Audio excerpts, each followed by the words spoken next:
Cigarette Podcast with your host Hussein Talib. In this episode, we are going to be talking about energy and why is it a game changers in our business and life to make transformations 180 degrees because that is us humans what we are about. We are about energy pushing forward. Gabrielle Pimstone worked in corporate psychology career for 27 years, but a chance encounter with a podcast altered the course of her life. She is now an energy coach helping those feeling burned out and stuck.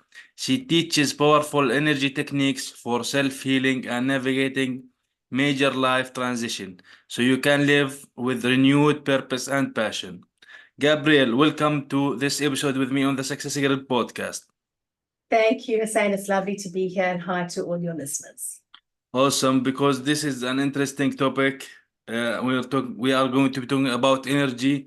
As humans, I think this is an important topic and subject because a lot of us, especially now, might feel drained at some point, either at some point or for some reason they don't know why. So I think that we are going to be talking about this important thing for us as humans because without energy, we are not driving forward in our life. So first of all, but because this is the Success Secret podcast, Gabriel, I want to know throughout your career in corporate, and now you are an energy coach. I want to know what do you think success is, and what you have seen throughout the years of your experience. Other people would say success is. Yeah, that's such a beautiful question. Hussein, for me, success is living your life authentically. And I was in a successful, on paper, successful corporate career. I was a senior leader. I worked in financial services, banks, and I was miserably unhappy in the last few years. So I would start by saying, I don't define that as successful. What success is for me is really tapping into your purpose and living it, actually making the hard decisions to show up in your life in a way that where you can be your best every day, where you can give of your best, and you can contribute to others because you're coming from a place of openness and heart-centeredness. So for me, that's what success is, and I think I lived that definition in my own life because I broke free of a career that ostensibly was really successful, but kept me trapped in a cycle of anxiety and stress. Hmm. That's very important to be Yeah. authentic and to reach ourselves that we are going to be talking about this place of anxiety or stress because maybe one of the reasons is that we don't have energies, I get maybe. For Yeah. what is the reason, right? So first of all, Well, yeah, no, go ahead. can we Yeah. define what does energy mean to us as humans? When we talk about human energy, what is that? So it's life force. You mentioned it earlier that you said, I actually wrote down that you didn't say everything's energy, but you said it's the thing that drives us forward in life. I think those were your words. And I would say that, sometimes it's known as prana or chi, but it is the life force that is the difference between us when we're alive or not alive. And what energy does is and you mentioned this, it either moves you forward in your life or it keeps you stuck. You spoke about feeling drained and not really knowing why. When our energy is blocked and we have trapped energy, what happens is that our life slows down or we are unable to move forward. We feel very stuck on a particular issue in our lives and it is invisible. Doesn't mean it's not powerful, but it's invisible. So it's that like it's either an invisible handbrake or an invisible accelerator. We want to make it an invisible accelerator so that we can use energy to propel us forward rather than hold us back. So yeah, that's how I would define energy as our life force, the thing that creates who we are and also determines how we show up in the world. So now, how important it is to look after this energy and life force because we generally take being alive, I guess, for granted and the things that we do for granted. So, what should we or how we should we think about our energy as humans? We should think about our energy as the power behind everything that we do.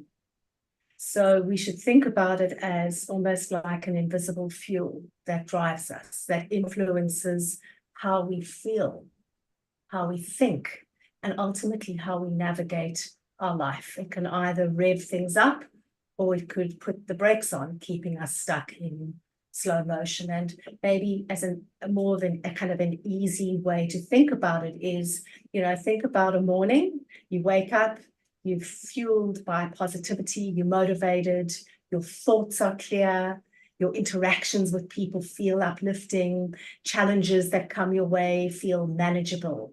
But if you flip that to a day when you are low on energy, everything's a struggle.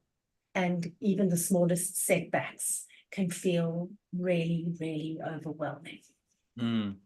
So now, in general, you talked about when we wake up in the morning. So I'm sure a lot of us had that feeling like we don't want to wake up to do certain things or go to work or Yeah, whatever because we think we are tired, we are out of energy. yeah, So, uh, is these kind of things that this energy that we have, is it something that I'm sure that it has to do with maybe with the food we eat, I guess maybe to some degree, or do you think that's not that, or do you think it is that, or what are the elements that are affecting us, that draining us or giving us a boost? excellent. So, yes, food does matter, but that's not the role that I play in. Exercise matters, movement matters.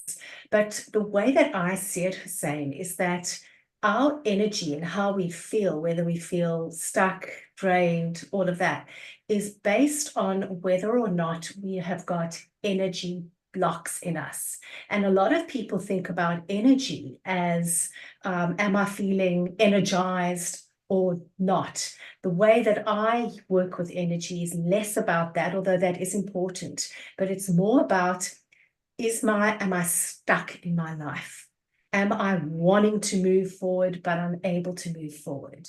So the things that determine our energy are whether or not we've got, and we all have these energy blocks in us. I can talk to you about how they form in a moment. But okay, so we all have energy blocks. The question is how much they are running our lives or not.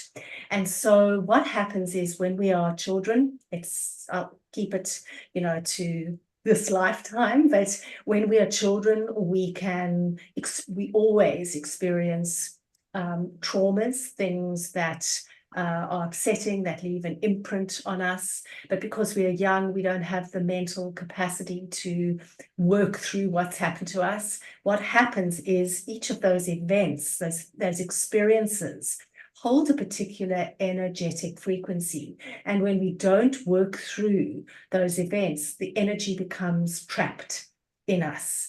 And what happens is over time, more things happen and they grow. And by the time they become a block, they have taken over our functioning. So what happens with energy blocks is they can be distorted ways of thinking, limiting beliefs. And as you know, being the host of a podcast on success, when our thoughts become distorted, then everything is a downhill spiral from there. So it's whether or not these energy blocks are running our life or whether we've got them under control. And by the way, we can develop energy blocks when we are in our mother's wombs. She could have a stressful event that's then passed on to us. And also, like psychological blocks, energy blocks can get passed over generations. So sometimes we may have, for argument's sake, a block with money, and we don't know why. But when we look back in our past, we realize our parents and grandparents have always been dealing with this issue. That's very interesting. So it could be, for example, from the stories, if we when we grow older, for example, it could be from the stories that we hear about our grandfathers, grandmothers, and ancestors, Yeah, maybe. And also, you exactly. mentioned the case, even the pregnant mother, she also could. Yes. the baby inside of her womb. So that's very significant It's thing. it's It's very very, significant. yeah. I mean, I worked with somebody, Hussein, who had a block from when they were in the mother's womb in gestation because the mother didn't want to be pregnant. It was not something that the mum had planned. Mm, And so this person walked through life with a sense of not feeling wanted, not feeling like they could find their place. So the energy around them was around one very clingy, trying to, connect desperately with people. That's how our blocks start to play out and affect our lives. mm. So, but these kind of things, like for example, these like things that we cannot control that already happened to us as we are newborns or we are children. But don't we as humans, as we are growing up, as we go into adulthood, like why do these things keep stay in us? Like, why don't we like not think of this kind of negativity, let's say, or the bad energy that's coming on from our relatives or family, and we keep it going and going? Why don't we have this energy blocks out and start thinking, I don't know, maybe in a negative, in a positive way, maybe, or try to find some kind of a solution for it, and we just living by and not resulting to this helping ourselves to drive forward and being the life's force? Or do we all need some kind of an external help and we cannot find this solution within ourselves? I think we can find the solution in ourselves. There's so many beautiful questions in what you just asked, Hussein. Just if I can go into that and then go back to answer some of the other stuff. I actually believe we've all got it within ourselves to heal ourselves, but most of us just don't know how to. So that's a belief that I have. But your question was more around why do we, obviously you would know Rumi, the Sufi poet, and he speaks about this invisible prison that we live in. It's a prison in our head. Why do we stay in the prison when the door is wide open? Why do we choose suffering over, living a healthy, happy life? The thing with the two reasons when it comes to energy blocks, the one is that they're invisible. So we don't really know we've got them. The only thing we know is that we've got patterns that don't serve us. And so, but we don't know that it's an invisible. We don't know where they are. We don't know where they come from. And so that's one reason. But the other reason is because when we have been conditioned to believe certain things from childhood, all our lives, when they form part of our identity.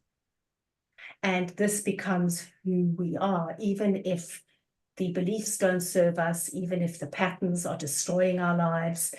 It's so much a part of identity, who we are, the stories that we tell ourselves, that it becomes, you have to make a very, very conscious and very deliberate effort to dismantle that. And it's anxiety provoking because even if identity is not helpful, it's still our identity. It's who we are. Who are we without those destructive thoughts? Now, I can share with you my own example. I had a big block, energy block, which was around grief, loss, and anxiety, because I lost my father when I was really young. And I stayed in my own invisible spiritual prison. I used to worry all the time.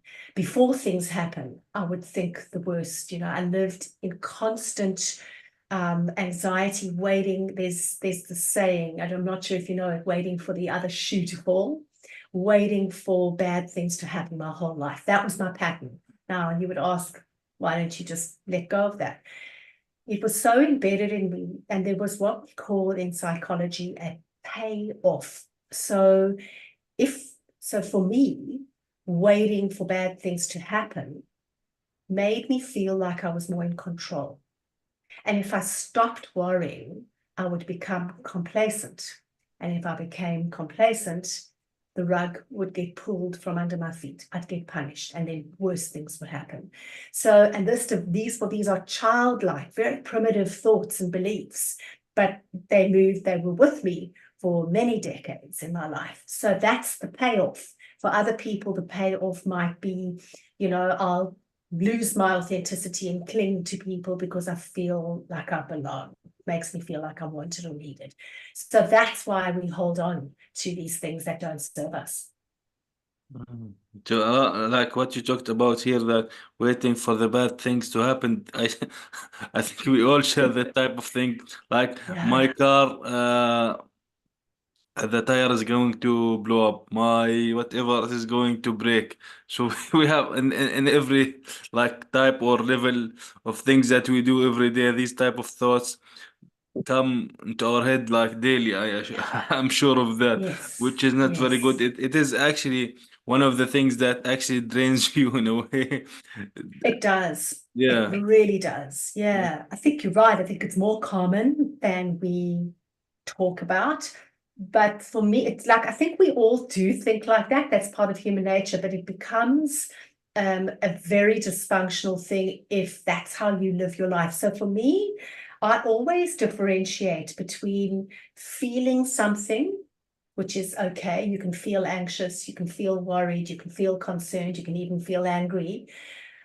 That's okay. But when it becomes your energetic state, it's when you become the emotion. There's a very big difference between feeling anxiety and embodying anxiety on an energetic level, where every single thing is seen through that lens. And so I was in that movie, I wasn't just feeling anxiety, my whole energy was just filled with anxiety. If you met me within 5 minutes, 1 minute, you would have realized, wow, this is somebody who's really stressed. So that's the difference. So yes, we may all feel that, but that was all of who I was, actually. Everything else was overshadowed by fear. Mm. So Yeah. you mentioned fear now. So do you think that's because of fear? Like if we think this kind of things waiting for bad things to happen, that we are fearing something, and what is that something? Like what we are. Well, yeah, what are we fear? Where are we fearing? I think we fear it from different things. For me, because I lost my father when I was really young, I was 9 years old. I was fearing losing people that I loved. That was my biggest fear in life. And but other people might fear being exposed. Some people might fear being vulnerable. Some people might fear success. Some people might fear failure. So we all fear different things. The question is like, can you go within yourself and work out what's driving your energy and your behavior? Mm. So now these kind of small things, like even the small things like the car is going to break or whatever, these kind of things are bad for us. So is there a way to, let's say, work around these kind of things, and maybe instead of thinking of that every day for the same day, and Yes. not, let's say, once a month maybe? So Yes, the good news is yes, there are things we can do. And that's when energy mastery comes into it, because I'm all about mastering your energy, and it's easier to do than what we give it credit for. So there are 5 steps to mastering your energy, and I can talk briefly about each one, and you'll see how it works. But the first one is really, because is understanding your energy. So having a higher level understanding or consciousness regarding not just your energy levels, but yes, your energy levels, but also your blocks and your patterns, and what are the triggers as they occur. What gets you into a state of flow versus what gets you into a state of resistance. Mm, So understanding your energy is the first step, and that requires us to really get into a quiet space and ask us some very simple questions like, you could ask, how am I feeling now? Or you could be more specific. Is my energy heavy or light? Is my energy open or closed? And to just sit with it and go with it. So that's understanding your energy is the first step. Second thing that we can do to feel less drained, anxious, whatever it is to protect our energy, because we live in a world we've got so much coming at us. And there are people and there are things in our environment that could actually drain us and bring us down. So even before you work on yourself, what you can start to do is you can eliminate blocks in your environment. For example, relationships or friendships that really bring you down. In my case, it was resigning from a toxic organizational culture that was keeping me stuck in panic. So there are things we can do to protect our energy. That's the second thing. Third thing is, and this is where the real work starts, is to clear our energy. And there are deep things we can do to do that, but there are also very simple things that we can do just to clear our energy. Exercise and movement is one. You mentioned food earlier. There are simple things that we can do to really just cleanse ourselves out. Then the fourth step is, how do you maintain a high vibration? How do you maintain healthy energy? And this is about interrupting patterns. So, when your energy is dipping, or when you find yourself in a spiral of negative thinking, being able to stop that spiral before it goes too far. And then the fifth part of it is, how do you optimize your energy? How do you elevate? And this is, I do what we call energy activations. How do you lift your energy and expand your energetic capacity so that you can deal with more stuff coming from the outside? And this is the basis of resilience. When, you're in a rough place, when you're going through change, how can you expand your capacity to handle more? So it's those 5 things: understand, protect, clear, maintain, and optimize. Yeah, that's very important. But from what I am seeing now, a lot of our energy is affected by of a lot of what's happening to us in our life, whether beginning of our chat, like before even we are born in our mother's womb, and as Yeah. we are growing up, knowing our knowing about our family's past, and as we go through adulthood and keep growing as humans, and these kind of negative people that come around you, and for multiple things, multiple levels, multiple thoughts, negative things, these things are that's very important, like to know when you I guess they all say like it's important to know when you say no to things. Like that's important. Very important. That's one of the most important things you can do. So what you're talking about is, how do you set boundaries? How do you clearly define and communicate your personal boundaries? And you can do that in many ways. You've already said saying no to people, which is difficult for a lot of people, but it's definitely doable. You can choose your company wisely and minimize contact with people who drain you. I think the other thing that's a really undervalued way of setting your boundaries is having time to yourself, you know, um, spending a few hours on your own, not turning on the television, not using your mobile phone, not scrolling through social media. So there are a lot of simple things that we can do. Also, digital detox, limiting the information that you take in and being mindful of the information that you consume, because that's a very, very big trigger. And generally just prioritizing self-care. So making time for activities that recharge you. For me, that's being in nature. Thankfully, I live in Australia, beautiful weather, get out, go into the bush, go down to the beach, have a swim in the sea. There are different things that do it for different people. That's my go-to. Awesome, awesome. That's very important. I think avoiding negativity around you, having a place in nature, and for example, exercising would be like one of the best 3 options, so we can uh, maintain or release our energy, negative energy in a way that we can keep going forward. I would assume these are one of the best, let's say, tools that a human can do to keep their energy going and up.